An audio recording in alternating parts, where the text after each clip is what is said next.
Assalamualaikum warahmatullahi wabarakatuh. Saya Fani Rahmawati di sini akan menjelaskan tentang besaran dan satuan.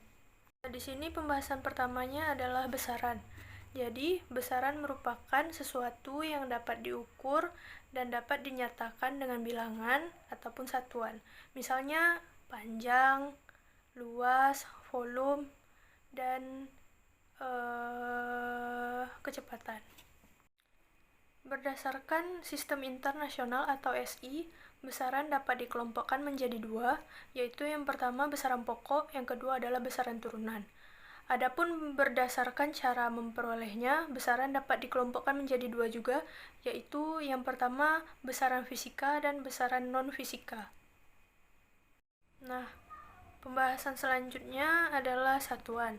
Di sini satuan merupakan salah satu dari komponen besaran yang digunakan sebagai pembanding ataupun standar dari pengukuran suatu besaran. Selanjutnya, besaran pokok. Besaran pokok adalah besaran yang satuannya sudah ditetapkan terlebih dahulu untuk menetapkan satuan besaran-besaran yang lain. Nah, dalam sistem internasional terdapat 7 besaran pokok, yaitu yang pertama panjang, terus massa, waktu, kuat arus listrik, suhu, jumlah zat, dan intensitas cahaya. Kemudian besaran turunan. Besaran turunan adalah besaran yang satuannya diturunkan dari besaran pokok. Nah, contohnya seperti luas, volume, kecepatan, massa jenis, dan lain-lain seperti tabel di atas.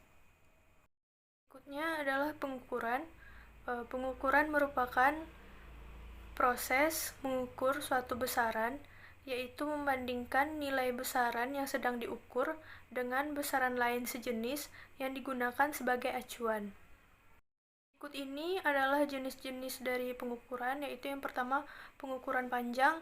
Contoh alatnya yaitu mistar atau penggaris, terus jangka sorong, dan juga mikrometer skrup. Kemudian pengukuran yang kedua yaitu pengukuran massa. Contoh alatnya adalah neraca lengan. Dan juga selanjutnya pengukuran ketiga yaitu pengukuran waktu. Alat yang digunakan biasanya adalah stopwatch. Pembahasan selanjutnya adalah alat ukur. Alat ukur yang pertama adalah mistar atau penggaris.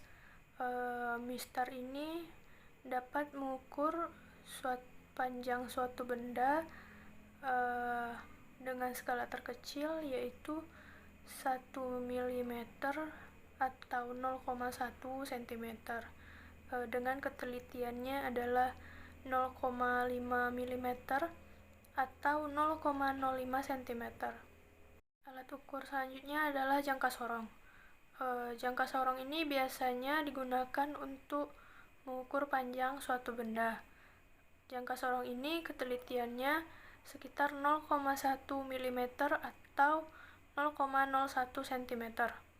Nah, jangka sorong ini memiliki beberapa bagian, yaitu yang pertama rahang sorong, terus rahang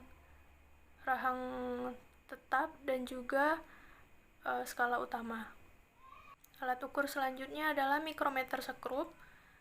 Mikrometer skrup ini adalah alat ukur panjang yang ketelitiannya paling tinggi, yaitu sekitar 0,01 mm. Nah, karena ini mikrometer skrup ini cocok untuk mengukur antara lain tebal kertas, terus diameter kawat email, dan tebal kain. Kemudian pembahasan terakhir yaitu pengaplikasian besaran dan satuan dalam pembelajaran siswa SD. Contoh pengaplikasiannya yaitu misalnya saat kita sekolah ataupun saat kita mengerjakan tugas, pastinya kita menggunakan penggaris sebagai alat ukur untuk mengukur besaran panjang suatu benda. Contohnya dalam kita mengukur pensil, misalnya panjang pensil, terus kita mengukur tabel yang kita bikin. Sekian penjelasan dari saya. Kalau ada salah kata ataupun materi yang saya jelaskan, saya mohon maaf. Saya akhiri dengan wassalamualaikum warahmatullahi wabarakatuh.